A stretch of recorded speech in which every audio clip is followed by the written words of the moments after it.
सियावर रामचंद्र की जय। राम कथा के रसक तुम भक्त रासुमति धीर। आई सुवासन करिए प्रभु तेज पुंज कपिवीर। लखन सिया रामचंद्र की जय। कल का प्रसंग था कि ब्राह्मणों की स्त्रियां और कुल की वृद्ध स्त्रियां केकई को समझा रही और कह रही हैं केकई से कि यदि रामचंद्र जी वनवास जाते हैं तो क्या सीता जी उनको छोड़ करके यहीं रहेंगी?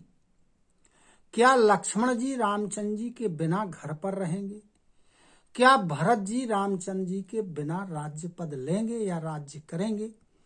और क्या दशरथ जी रामचंद्र जी के बिना जीवित रहेंगे? इसलिए तुम अपने मन में विचार करो और क्रोध का त्याग करो। और क्यों तुम शोक और कलंक की कोठी बनने जा रही हो? भरत को युवराज पद मिल जाए ये अच्छी बात है, बन जाए, लेकिन भगवान राम का वन में क्या काम है? रामचंद्र जी राज्य के भूखे नहीं हैं, वो धर्म की धुरी है और जो सांसारिक विषय हैं इससे रूखे हैं, उदासीन हैं। अधिक से अधिक तुम राजा से वरदान में ये मांग लो कि रामचंद्र जी महल में ना रहें और गुरु के घर में रहने लगे जाके। यदि तुम हमारी बात को नहीं मानोगी, नहीं समझोगी और हमारे कहने अनुसार नहीं करोगी तो तुम्हारे हाथ कुछ लगने वाला नहीं है। यदि तुमने दिल लगी की है या हास परिहास किया है तो सबको बता दो। क्या रामचंद्र जी जैसा पुत्र वन में जाने के योग्य है? जब लोग यह बात सुनेंगे तो तुम्हारे लिए क्या कहेंगे? इसलिए उठो और ऐसा उपाय करो जिससे जो शोक है अयोध्या में और तुम्हारे ऊपर कलंक लगने वाला है ये दूर हो जाए। कहने लगी कि जिस प्रकार सूर्य के बिना दिन, प्राण के बिना शरीर और चंद्रमा के बिना रात्रि शोभा नहीं देती है, उसी प्रकार भगवान राम के बिना ये अयोध्या शोभा नहीं देगी। अब जो सखियों ने सिखाया, उन लोगों ने सिखाया तो उनकी शिक्षा तो अच्छी थी और हितकर थी, लेकिन केकई ने उस पर कोई ध्यान नहीं दिया। क्यों ध्यान नहीं दिया? क्योंकि वो केकई की सिखाई पढ़ाई थी। कोई उत्तर नहीं दे रही है, इस प्रकार देख रही है जिस प्रकार की कोई भूखी भागिन और किसी मृगी या हरण की तरफ देखती है। तब उन्हें सबने जाना कि जो रोग है या साध्य है इसके ऊपर कोई फर्क नहीं पड़ता है। तब वो इसको अभाग्नि कहती हुई और चलने के लिए तैयार हो गई और आपस में बातचीत करती हैं कि इसे राज्य करते हुए विधाता ने इसकी बुद्धि को कैसा बिगाड़ दिया है। इस प्रकार सारी अयोध्या के नगर निवासी बड़े व्याकुल हैं और केकई को करोड़ों प्रकार की गालियां दे रहे हैं। लंबी लंबी सांसें लेते हैं और विषम ज्वर से जल रहे। अब रामचंद्र जी के व्यापक वियोग को सोच करके सारी प्रजा अकुला जाती है। किस प्रकार? जिस प्रकार जल में रहने वाले जीव जंतु जब जल घटने लगता है, कम होने लगता है, तब वह व्याकुल होने लगते। अब भगवान राम कौशल्या जी के पास जा रहे हैं उनसे आज्ञा लेने के लिए। अब भगवान राम का मुख बड़ा प्रसन्न है और चौगुना उत्साह है। जितना राज्य प्राप्त करने का उत्साह था उससे चौगुना उत्साह बन जाने का वह। और उत्साह इसलिए बढ़ गया क्योंकि उन्होंने ये सोच लिया कि पिताजी की आज्ञा है और उसमें माताजी की सम्मति है, इसलिए अब हमें कोई रोकने वाला नहीं है, बन जाने का अवसर हमारे पास है। इस प्रकार अब भगवान राम माता कौशल्या जी के पास जाते। अब इसके आगे की कथा। नौ गयंद रघुवीर मनु राजू अलानु समान, छूट जानी बन गवनु सुनी और आनंद अधिकान, लखन सिया रामचंद्र की जय। 51 नंबर। अब जो श्री रामचंद्र जी का मन है वो नए पकड़े हुए हाथी के समान है, और जो हाथी को बांधने की जंजीर होती है, बेड़ी होती है, जिससे हाथी के पैर बांध जाते हैं, ऐसा उनका मन हो रहा है। अब बन जाने की बात सुनकर भगवान को ऐसा लगता है जिस प्रकार उस हाथी को यदि ये आभास हो जाए कि हम इस जंजीर से छूट जाएंगे, मुक्त हो जाएंगे, तो जैसा प्रसन्न वह हाथी होता है उसी प्रकार से प्रसन्नता भगवान राम को हो रही है कि हम इस राज्य से मुक्त होने जा रहे हैं। रघुकुल तिलक जोरी दो हाथा, मुदित मातु पद नायउ माथा, दीन है आशीष लाई और लीन है, भूषण वसन निछावर कीन है।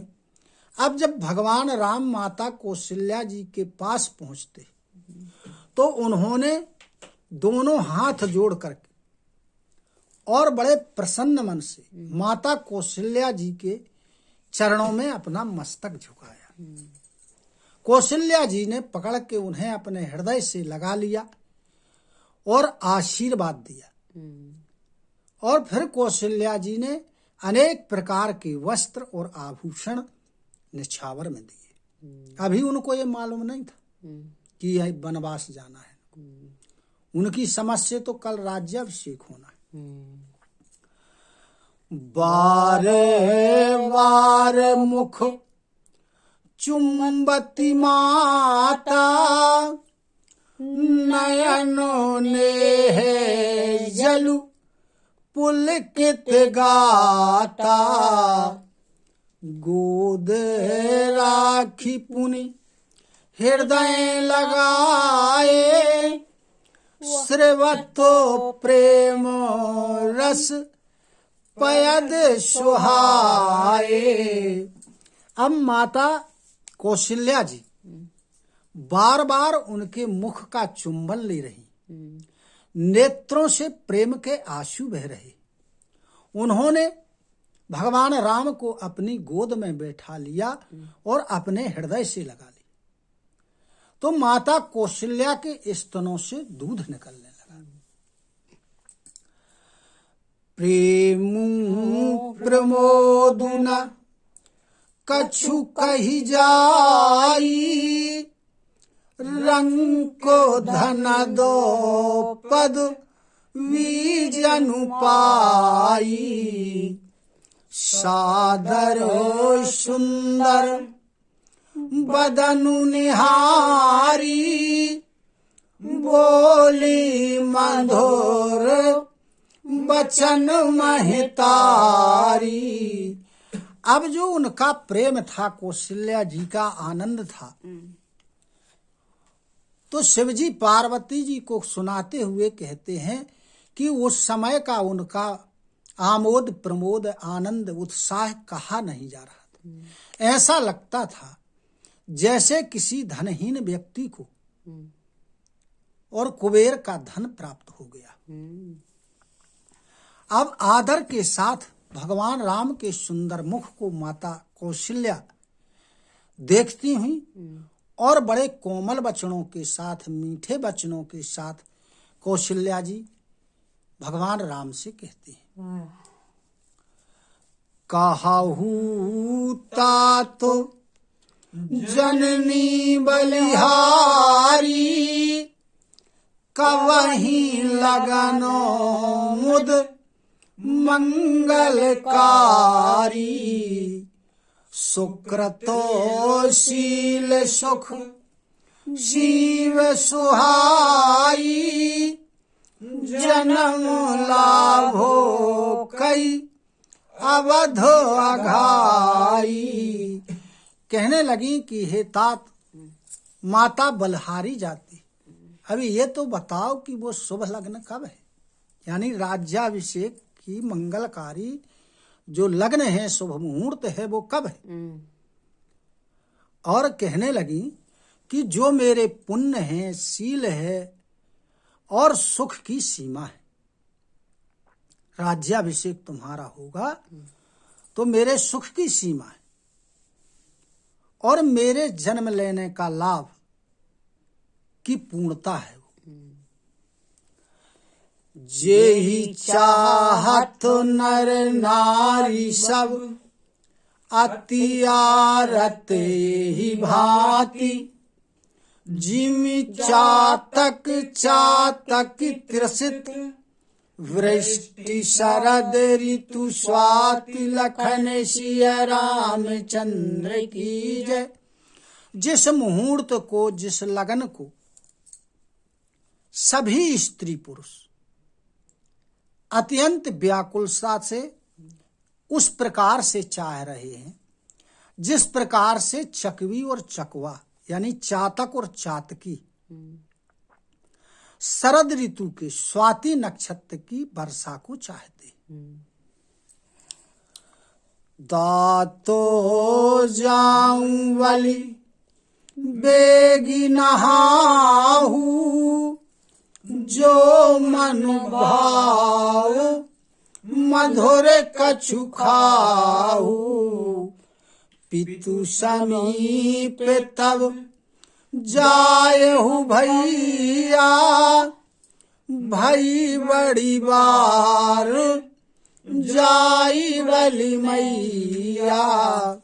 कहने लगी कि हे तात, तुम स्नान कर लो, यानी नहा लो, और उसके बाद तुम्हें जो अच्छा लगे वह कुछ मीठा मीठा खा लो। उसके बाद में तुम पिताजी के पास जाना, बहुत देर हो गई है, माता तुम्हारी बलहारी जाती।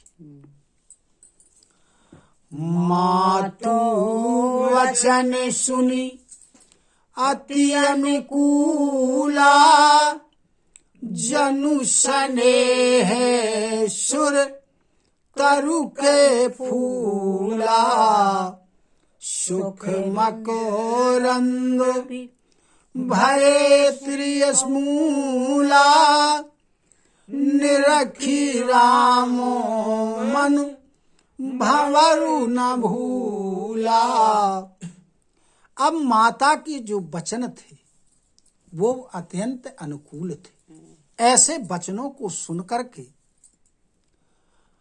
जो मानो स्नेह रूपी कल्प वृक्ष के फूल के समान थे,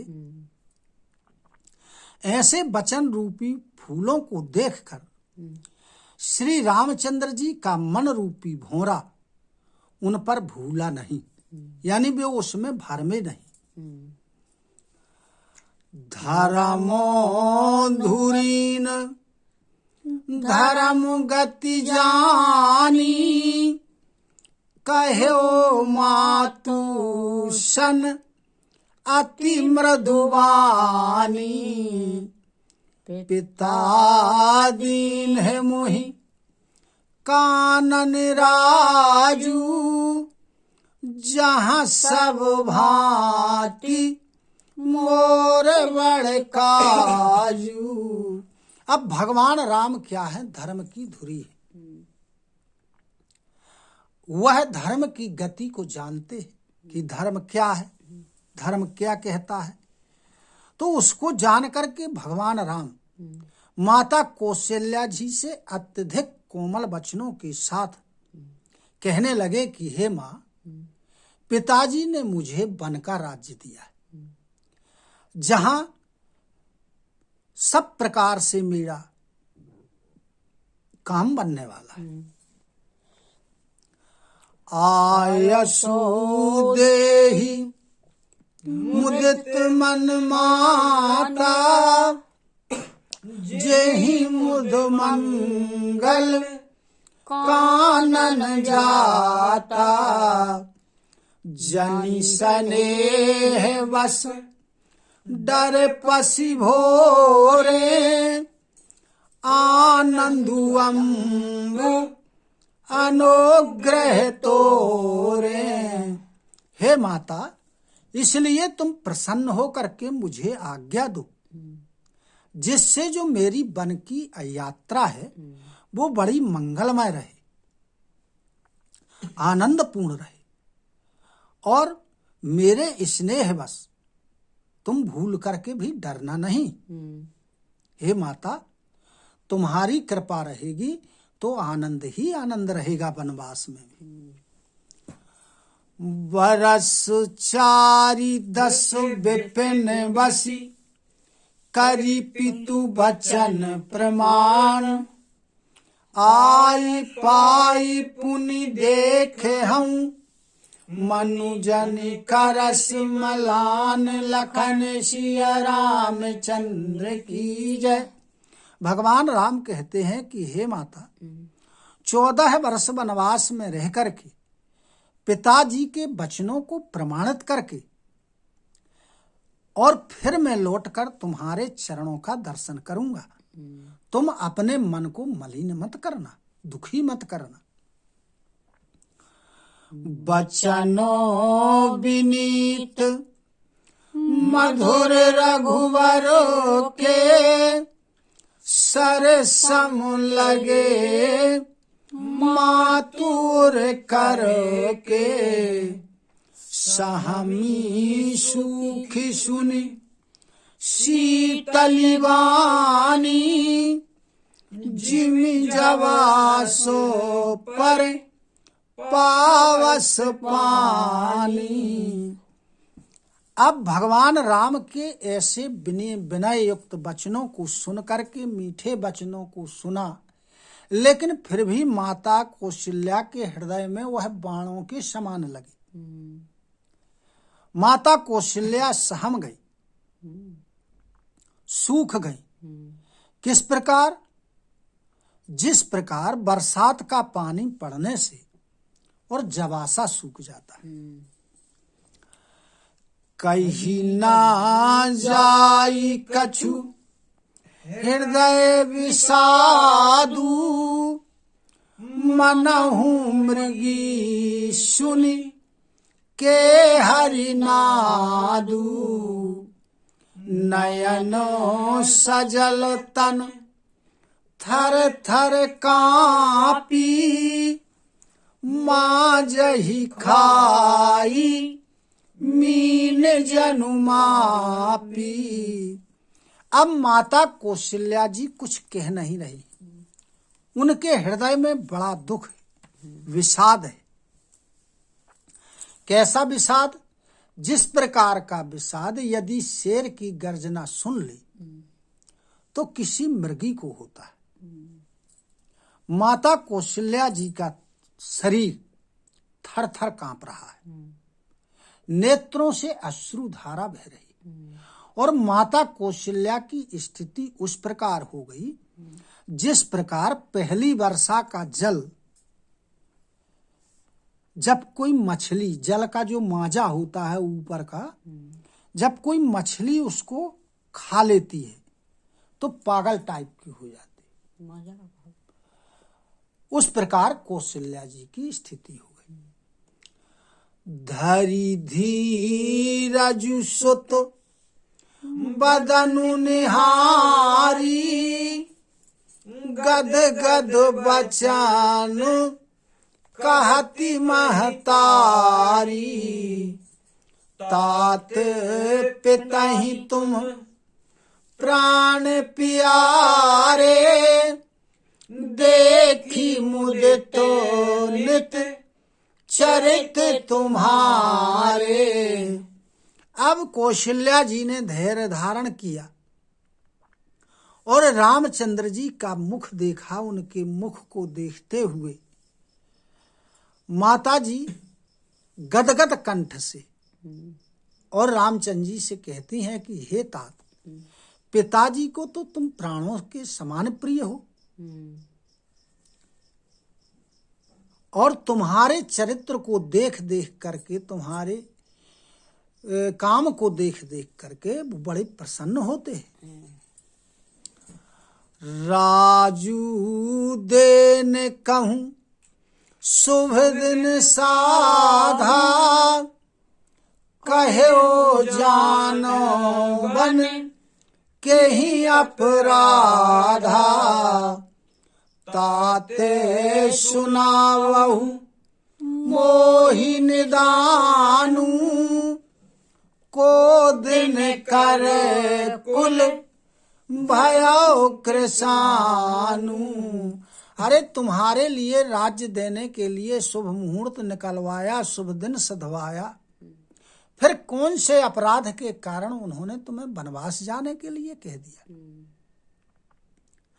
हे राम, तुम इसका उपाय कुछ बताओ और इसका कारण सुनाओ कि इसका कारण क्या है।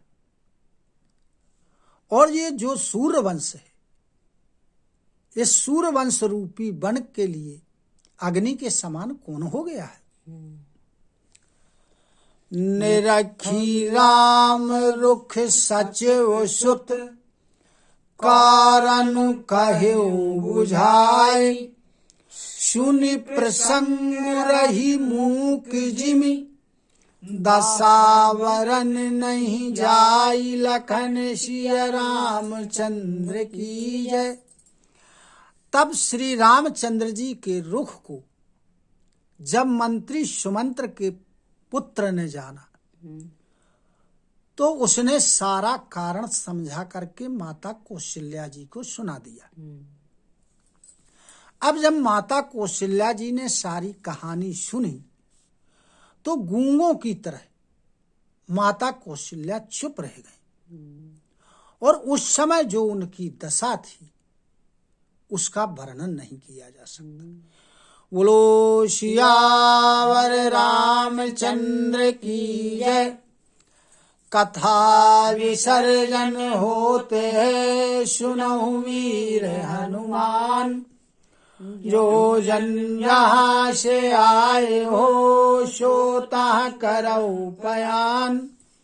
श्रोता सब आश्रम गए शंभु गए कैलाश, रामायण मम हृदय में सदा करहु तुम वास। लखन रामचंद्र की जय, उमापति महादेव की जय, पवन सुत हनुमान की जय, गुरु गोविंद की जय हो। जय जय सीताराम, जय जय राधे श्याम, नमः पार्वती पते हर हर हर महादेव।